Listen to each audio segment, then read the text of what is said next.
Hey guys, we've reached the portion in our shoulder mobility stack where it's actually time to properly activate the shoulders with bands before you go do your obstacle course training or your overhead lifting or whatever it is that you're working on. We're gonna use crossover symmetry to do that. And we keep this upstairs. If you don't have this at home, you should belong to a gym that has crossover symmetry and you should use it, whether you're recovering from an injury or preparing your body so you don't injure your shoulders. So these things are great because there's a sequence for activation. There's an advanced activation, which they call Activation Plus, where you use plyometrics. I'll demonstrate both today.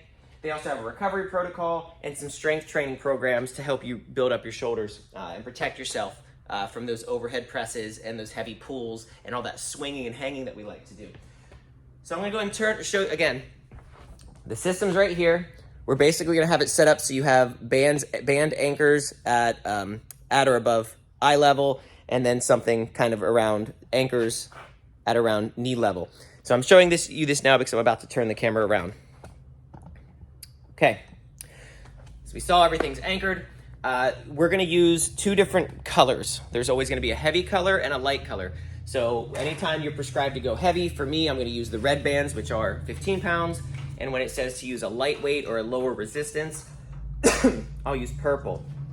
Anytime you grab the bands, you want them to cross. This is the crossover symmetry. They need to be in an X pattern. So always have them cross this way. The first movement is called a crossover row. So from this cross position, I'm in an active stance. Okay, feet are engaged, glutes are tight, hips are up, ribs are down, abs are braced, shoulders are back, head is neutral. Has to be good. From here, I want to stand far enough, just far enough that the bands are taut but not tight. What I don't want is that slack. I'm not standing far enough away. I'm standing too far back. I'm standing just right. So from here, we draw the elbows straight back. So the head of your elbow, tip of your elbow will just be below the head of the shoulder. You don't want it too high.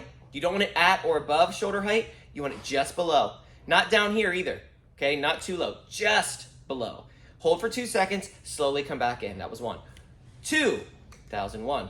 1002, 3, 1001, 1002. So all I'm doing is drawing back, drawing my elbows together, drawing my upper back, pinching my upper back together, retracting, boom, 2 second hold, and coming back.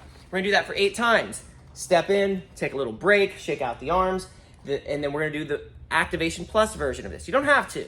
You could just do the regular activation, 8 reps of everything, 2 second pause and release. But again, for this video, I'm gonna show you plyometrics. I suppose you could do plyometrics by themselves as well. I like to do both together because I am addicted to keeping my shoulders healthy. So I just did that first exercise, crossover row. Second one is the same movement pattern, but in a different range. So now I'm gonna come almost all the way back, almost all the way forward, and I'm gonna pump that 4 times. 1, 2, 3, 4. No pause at the end, I go right back. 1, 2, 3, 4, right back. 1, 2, 3, 4, all the way back. 1, 2, 3, 4, all the way back. And that's it.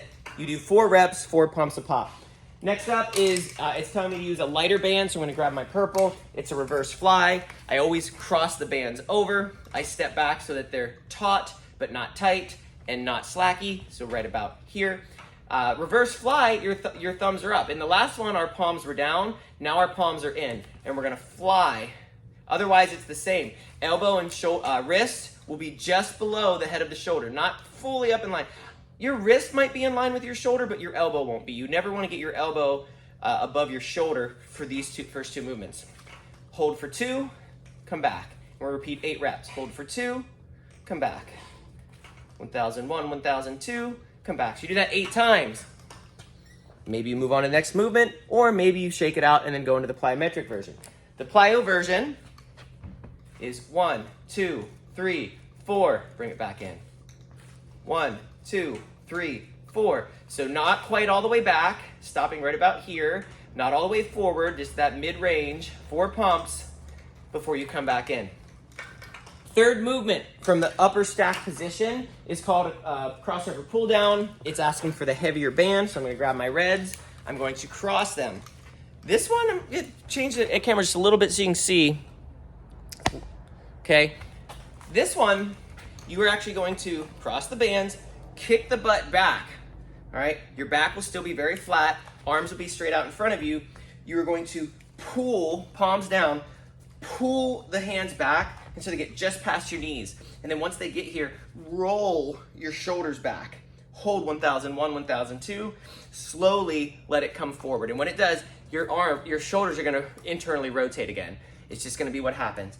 So set them back, pull them down, roll them back as far as you can, 1001, 1002, slowly come back up.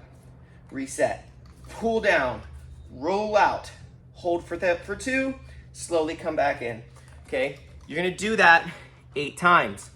If you're doing the plyometric version, you've probably already guessed it, not quite all the way back, not quite all the way up. 1, 2, 3, 4, come back up. 1, 2, 3, 4, come back up.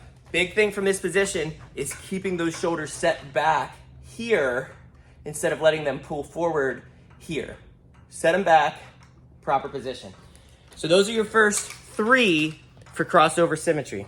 You pull this back up.